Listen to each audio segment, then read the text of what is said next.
this Kristen Jacobson. I want you to take a moment just to think about what motivates you. Are you working towards something good, or are you just trying to get away from something bad? Let's start with an example. Let's take Maria. She's a 34-year-old marketing manager, and she constantly works late and double checks every email she sends, driven by this deep fear of making mistakes that she thinks might cost her her job. So rather than aiming to excel or innovate, her primary focus is on avoiding criticism from her boss and preventing any possible failure. So this is called avoidance motivation, and it keeps her in a state of high anxiety, leading her to over-prepare presentations and avoid taking on bold projects. Not because she lacks the skill, but because she's terrified of the potential backlash if something goes wrong. So this is one of those hidden patterns that runs quietly in the background until somebody points it out. And then once you see it, you really can't unsee it. So let's get into it. Avoidance motivation is exactly what it sounds like. You're not working towards something good. You're just trying to get away from something bad. So it's the difference between I want to give a great presentation versus I don't want to mess up and look stupid. So do you notice the shift? Avoidance motivation is powered by fear. Fear of failing, fear of judgment, fear of discomfort, and anxiety loves fear-based motivation. It's like catnip for your nervous system. So when you're stuck in avoidance mode, you spend most of your time and energy managing potential threats, which can sound smart, right? You stay ahead of the disaster, plan for every possible failure, keep everything under control, except that you're not actually moving forward. You're just dodging imaginary bullets all day, and this is really inefficient. So the other side of the coin is approach motivation.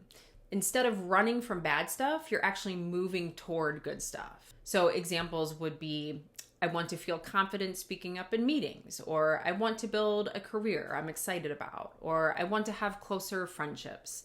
It's driven by curiosity, growth, and excitement. And yeah, I mean, there can be a little fear or discomfort there, but that's necessary for change. The thing is, it's not running the whole show. So the big difference is that approach motivation gives your brain a clear, meaningful reason to act, whereas avoidance motivation really just burns you out with constant threat management. So how does anxiety trap you in avoidance motivation? Your brain has two main systems handling this stuff. One is for detecting threats, that's anxiety, and then one is for seeking rewards, and that's motivation. If you deal with anxiety, that threat system is working overtime. So it's like your internal alarm clock is stuck on snooze and keeps blaring every 5 minutes just in case you forgot to panic. And the result is that your brain is way more focused on avoiding danger than on actually pursuing the good things. Even when there's no real danger, just the idea of something going wrong is enough to make your nervous system flip out. So instead of working toward goals that matter to you, you end up spending your time trying not to screw up. So this relates to intrinsic motivation versus extrinsic motivation. So just a quick refresher.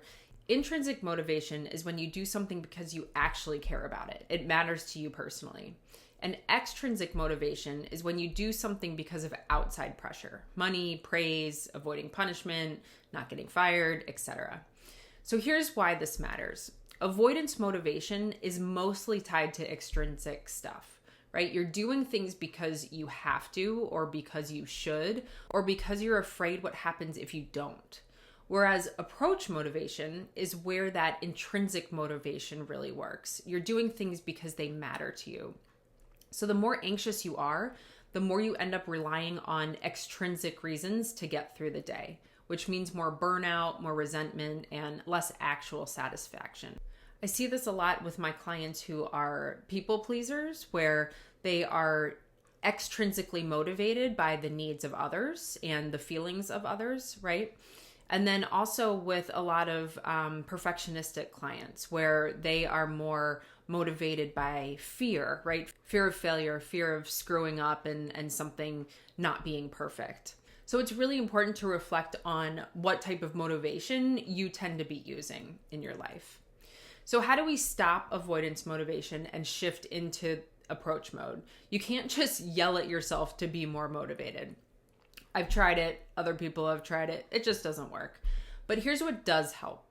you can notice the difference. So you can ask yourself, am I doing this to move towards something good or just to avoid something bad? You can also focus on what you want. Anxiety makes you hyper aware of everything you don't want. So flip that. What do you actually want to happen? Guide your brain to focus on that. Make your goals about you. So what matters to you? Not just your boss, not just your family, not just Instagram, just you. What matters to you? And then expect some discomfort. So some fear will come with it, right? That's normal and means that you're doing things right. You're growing, you're progressing. Moving toward things you care about is worth feeling a little nervous because you might be stepping outside of your comfort zone, and that's really what we want. So some final thoughts. Anxiety is loud. It's going to tell you all day long that staying safe and small and quiet is the only way to get through life. But you don't have to listen to that anxiety. You can stop spending your energy dodging imaginary disasters, and you can start putting that energy into things that really matter to you and align with your values. And that's the switch from avoidance to approach. It's not about forcing yourself to do scary things just because. It's about giving yourself a reason worth showing up for. And trust me, your brain is dying for a better reason than just don't mess up. So I would love to hear from you. What type of motivation do you tend to use, approach, or avoidance? Again, no judgment here. We're curious. We want to explore. We want to gain self-awareness. So I'd love to hear about your own struggles with avoidance motivation because I've experienced it myself. A lot of other people have experienced it. There's no shame in it. We just want to figure out why it's happening and where it's coming from.